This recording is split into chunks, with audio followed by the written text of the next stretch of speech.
रीमा की शादी को अभी 2 साल हुए थे। जब पहली बार उसने सुनील को देखा था तो उसे लगा था कि यही वो इंसान है जिसके साथ वो अपनी ज़िंदगी बिताना चाहेगी। सुनील पढ़ा लिखा, स्मार्ट और परिवार से बहुत स्नेह रखने वाला लग रहा था, लेकिन शादी के बाद धीरे धीरे उसे महसूस हुआ कि उसकी उम्मीदें और हकीकत के बीच गहरी खाई है। शादी की पहली रात से ही सुनील का ध्यान बस शारीरिक संबंधों पर केंद्रित था। रीमा को लगा कि शायद यही शुरुआती उत्साह है। धीरे धीरे वह उसकी भावनाओं को भी समझेगा, लेकिन वक्त बीतने के साथ रीमा की उम्मीदें टूटने लगी।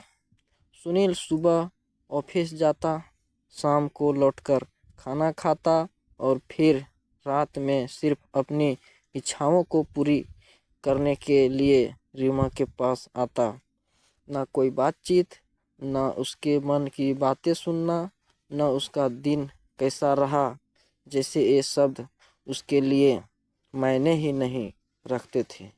रीमा अक्सर चाहती थी कि सुनील उससे पूछे कैसी हो, या फिर उसके साथ बैठकर 2 पल बातें करे, लेकिन सुनील के लिए पत्नी का मतलब सिर्फ एक शारीरिक ज़रूरत पूरी करने वाली साथी था।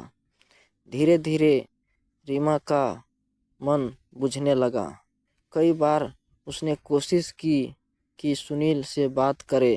सुनील, कभी मेरे साथ बैठो ना, तुम्हें पता है मुझे कितनी बातें करनी होती है। लेकिन सुनील हंसकर टाल देता।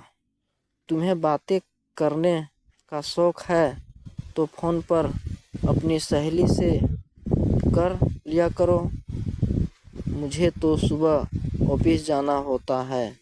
रीमा के लिए एक शब्द किसी चुभन से कम नहीं थी। वह सोचने लगी, क्या सच में यही शादी होती है जहाँ पति सिर्फ शरीर चाहता है और पत्नी की भावनाओं का कोई मतलब नहीं। समय बीतते गया, रीमा का चेहरा मुस्कान खो बैठा।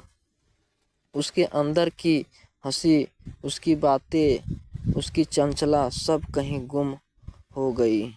कभी कभी वह आईने में खुद को देखती और सोचती, मैं वही लड़की हूँ जो सपनों में एक प्यार करने वाले साथी की तलाश करती थी, या अब सिर्फ एक आदत बन चुकी हूँ। सुनील के लिए एक दिन रीमा अपने मायके गई। वहाँ माँ ने उसके चेहरे की उदासी पढ़ ली। माँ ने प्यार से पूछा, रीमा, सब ठीक है ना? तू खुश तो है? रीमा ने झूठी हंसी बिखरी। हाँ माँ, सब अच्छा है। लेकिन माँ का दिल जानता था कि बेटी कुछ छुपा रही है। उस रात रीमा अकेले छत पर बैठी सोच रही। उसने महसूस किया कि अगर उसने चुप्पी साधी रही तो ये सज़ा बनकर उसकी पूरी ज़िंदगी को निगल जाएगी। लेकिन अगर उसने हिम्मत दिखाई और सुनील से खुलकर बात की तो शायद कुछ बदल सकता है।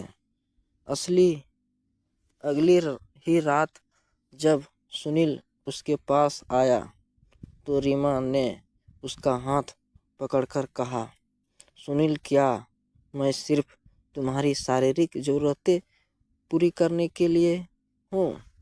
क्या मैं तुम्हारी साथी नहीं हूँ जो तुम्हारे सुख दुख में साथ खड़ी हो? मुझे भी चाहत है तुम्हारे पास आने की, लेकिन उससे पहले मुझे तुम्हारा प्यार चाहिए, तुम्हारा सम्मान चाहिए। मैं चाहती हूँ कि तुम मेरे दिल की बातें सुनो, मेरी भावनाओं को समझो। अगर ऐसा नहीं होगा तो यह शादी मेरे लिए सच में सजा बन जाएगी। सुनील पहली बार चौंक गया। उसने रीमा की आंखें में वो दर्द देखा जो उसने कभी समझने की कोशिश नहीं की थी। उसे एहसास हुआ कि वह पत्नी को सिर्फ एक वस्तु की तरह देख रहा था। कुछ देर खामोश रहने के बाद सुनील ने धीरे से कहा, रीमा, मुझे माफ़ कर दो। शायद मैं समझ नहीं पाया कि तुम्हें मेरी बातों मेरे साथ की कितनी ज़रूरत है। मैं वादा करता हूँ अब सिर्फ तुम्हारा शरीर नहीं बल्कि तुम्हारा दिल भी मेरा होगा।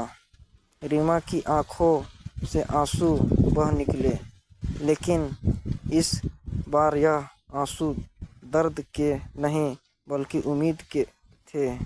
वह सोच रही थी कि शायद मेरी शादी सच में सजा से बदलकर एक रिश्ता बन जाएगी, जहां प्यार, सम्मान और समझ होगी। कई बार शादी में पति पत्नी के बीच दूरी इसलिए आ जाती है क्योंकि वे एक दूसरे की भावनाओं को नहीं समझ पाते। रिश्ता सिर्फ शारीरिक आकर्षण पर टिक नहीं सकता, उसमें संवाद, सम्मान और प्यार का होना जरूरी है। अगर दोनों साथी एक दूसरे की भावनाओं को कद्र करें तभी शादी सच में सुखमय बन सकती है।